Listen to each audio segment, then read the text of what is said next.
Hey everybody, I want to present to you a video review of the film Please Subscribe. You can find this film on Netflix, and it is more so a documentary about video bloggers on YouTube who call themselves YouTubers or vloggers.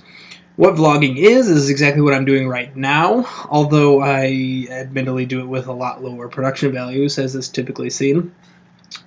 Meaning, I simply have my MacBook Pro in front of me with the webcam function on, with a desk lamp facing me. Most professional YouTubers or vloggers actually use higher quality cameras and also often make edits or cuts to their videos. And so with that, vlogging seems to me like a rather superficial art form, if you will. What it is simply a host, a man or a woman, who more or less pours his or her heart out in front of the camera for all of YouTube to see. This can include anecdotes, life stories. Vloggers are only limited by their imaginations. One issue I see with vloggers is that they often seem to be lonely, troubled people. Of course, who am I to say, they're worse than me, or they're, sick or troubled in any way. However, it seems to work rather counterculturally, meaning these people who otherwise would be outcasts in society are instead promoted and lauded and become popular via YouTube, a medium that previously didn't exist and is in some way unnatural given its man-madeness, so to speak, which introduces a new form of popularity, if that at all makes sense. So, for example, someone who like me. Say I'm a poor public speaker, which I consider myself a competent one, by the way. Say I am a poor public speaker. However, I do an excellent job speaking to my computer as I am doing now. Not that I'm saying I'm doing a great job now, but in any case, take it for example. This person actually doesn't deserve all the acclaim that he or she is deserving. And so it's sort of unnatural the way it works, and I feel as though, the people who are lauded as great vloggers and entertaining to watch and listen to actually, aren't that all intelligent. There was that one girl in the film, I don't know her name, maybe I can pull up the clip after some editing magic, and she just simply had nothing substantial to say as far as I could see. Wheezy Waiter was brilliant. The drunk cooking lady, whatever her name is, was also highly entertaining to watch, and she's pretty funny, yeah. There were a number of other people who just didn't have anything important to say. And one common theme I noticed is that they're all quite lonely.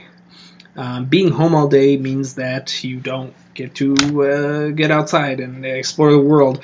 And when it becomes your primary profession to sit at home in front of a camera, then, life can probably get pretty depressing, I imagine.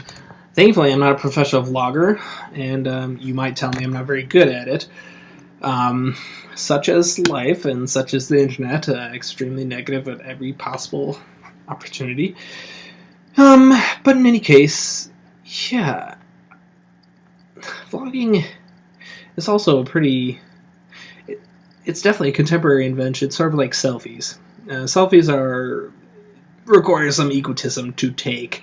You want to show the world, wow, look how great I look today, if the intent is, in fact, to put on a show. Vlogging, I find, is no different because it's sort of ego stroking. It's showing the world, oh, look how funny I am, look what I have to say. And I admit, being full disclosure that I'm, trying a new medium to express an opinion of mine, and I will likely never eclipse more than 1,000 views with this video. Just being honest with myself. But, right, I find vlogging extremely superficial. As I said, the people who vlog don't seem especially intelligent nor articulate. And for second, it's an egotistical medium. For third, I know my phrasing is wrong. A lot of it is very ADD, short attention span, instant gratification, entertainment that really lacks a lot of substance, or it's just, quite frankly, bitching about your life and how shitty it is, how your boyfriend cheated on you, I don't care, whatever. Some vlogs, though, are pretty interesting. For example, traveling blogs, studying abroad blogs. This way you can learn what a society or culture different from your own might be like. I've watched a couple of vlogs from people who have studied abroad in Japan. I never had any interest in living in Japan or studying abroad there, since I can't speak the language. However, I find it quite interesting to have a sense of what society there is like, even though I've not ever been there. So you can get a very intimate sense of what somebody might be going through with the vlogs. So that is something it does effectively.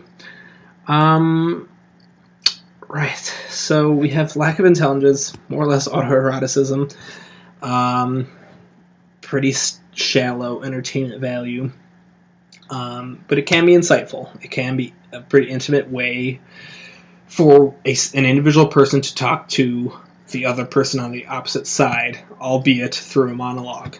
But right, on to Please Subscribe.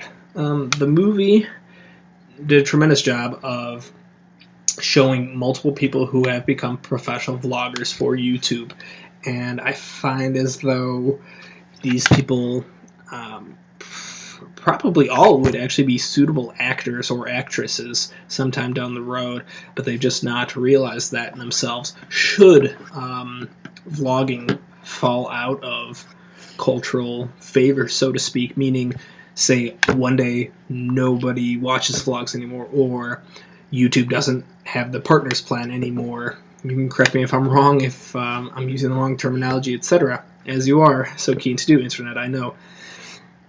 But yeah, I think these people will do a great job as actors some way in the future, should they lose their jobs.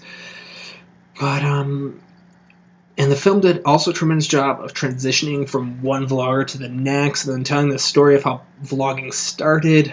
And like I said earlier, a lot of these people seem to have deep down a sense of loneliness, or a feeling of not really belonging in society or in their sort of interpersonal circle in some way or another.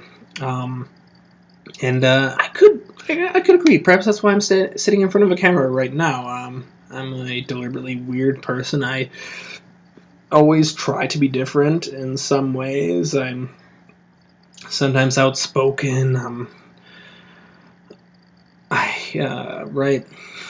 So perhaps I could fit into vlogging myself, but I just don't see any real gains to it. Perhaps because I've never gotten too many views, and there's also this constant need to be entertaining or funny, and it's something I don't like, because that's not always genuine. It's not the real person behind the camera. So I did have, I think, a couple tens of views for my vlogs I made in Germany and Poland when I was there, but apart from that, I've not also gotten much publicity, reception, or positive comments about my vlogs, so hence why I've never begun. I think I'm a fair speaker in front of a camera. I'm not tremendous or especially talented.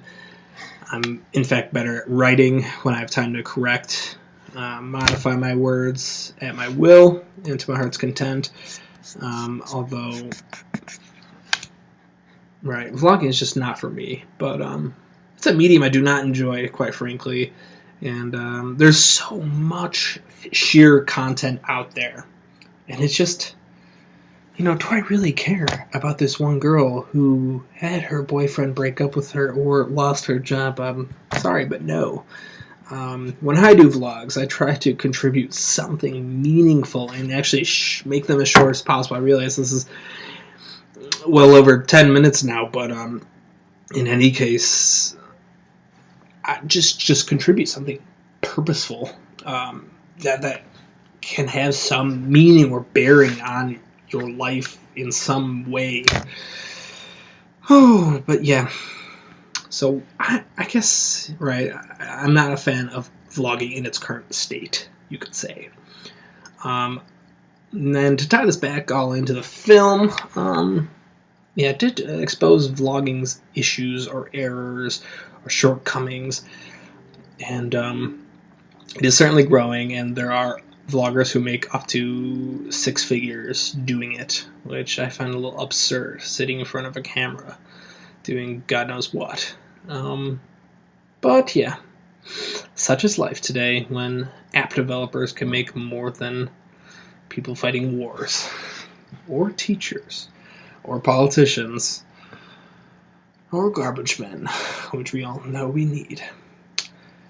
But in any case, there we go. That was a review of Please Subscribe. Oh, and please subscribe. No, I'm just kidding. I don't care if you subscribe.